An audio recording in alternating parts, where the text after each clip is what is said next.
Hola, soy Karen. Hola, me llamo Rodrigo. Y yo soy Andrea. Los tres hemos perdido un hermano o hermana por suicidio.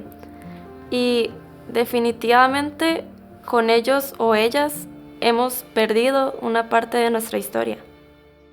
Al compartir nuestras experiencias, esperamos estas puedan ser de ayuda a otros hermanos y hermanas que están pasando o podrían pasar por este duelo. Y quizás también logremos darle algunas ideas a quienes están a su alrededor y deseen acompañarles de la mejor manera. Yo crecí escuchando que esto solo le pasa a gente mala y que quienes se suicidaban eran cobardes. Pero la realidad es que ni mi familia es mala, ni mi hermano era un cobarde. Por eso, cuando recibí la noticia, yo no lograba comprender por qué a nosotros, por qué él. Durante mucho tiempo busqué razones y culpables.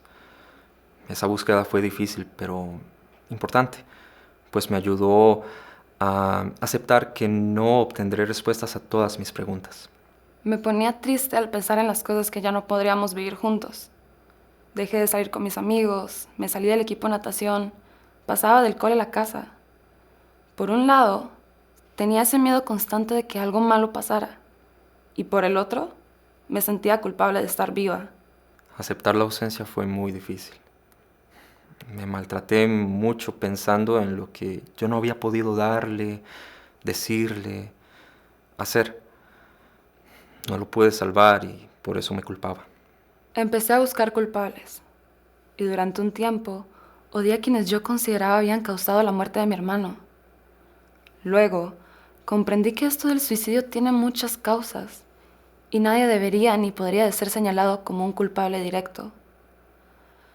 Poco a poco, esto fue calmando mi enojo. A nivel familiar, fue muy difícil ver el sufrimiento de mis seres queridos y cómo cada uno lo vivía a su manera.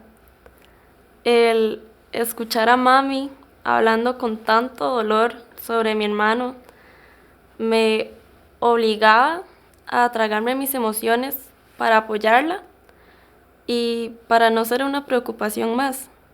No fue fácil ver a mis papás tomar todas las decisiones de cómo manejar la muerte de mi hermano. Ellos no querían que se supiera que había sido un suicidio, y por respeto a ellos decidí callarme. Fueron ellos quienes sacaron todas las cosas del cuarto de mi hermano, y ni siquiera me preguntaron si yo quería quedarme con algo de él como recuerdo. En la calle nadie me preguntaba cómo me sentía, pero sí se aseguraban de recordarme que debía ser fuerte por mis padres.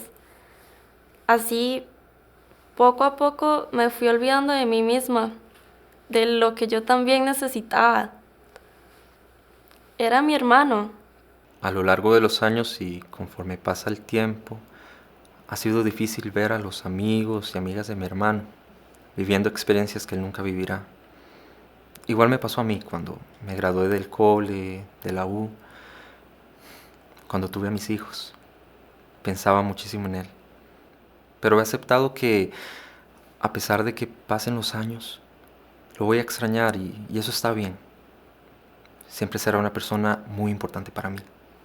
El suicidio de mi hermano fue noticia en redes sociales. Qué pesadilla fue eso. Todavía hoy, cuando lo pienso, no sé qué fue peor.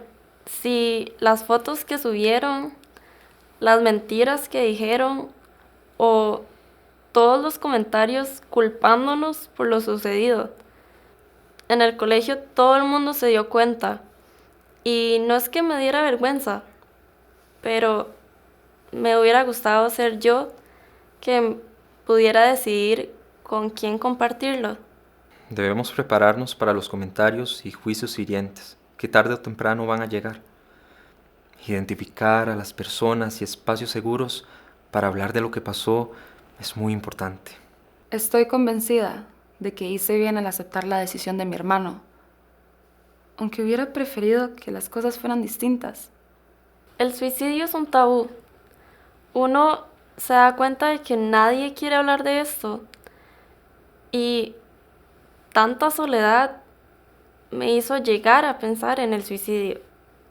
Por suerte, encontré a una psicóloga con experiencia en este campo. Ella me atendió y me refirió a una comunidad de sobrevivientes de pérdida por suicidio. Realmente el romper mi silencio en un espacio tan seguro me salvó la vida. Es importantísimo buscar ayuda especializada y adecuada desde el principio. Libros, videos, grupos de apoyo, profesionales. Poco a poco, uno va creando una nueva vida. Yo decidí ser feliz y llevar siempre a mi hermano en mi corazón. Hoy comprendo que a él le gustaría verme bien y por eso cada meta cumplida también es en honor a él. Sé que viviendo plenamente puedo honrar su memoria. Me hace sentir que seguimos conectados, que seguimos compartiendo la vida. Siempre seremos hermanos. Recordá, Escuchar Es prevenir.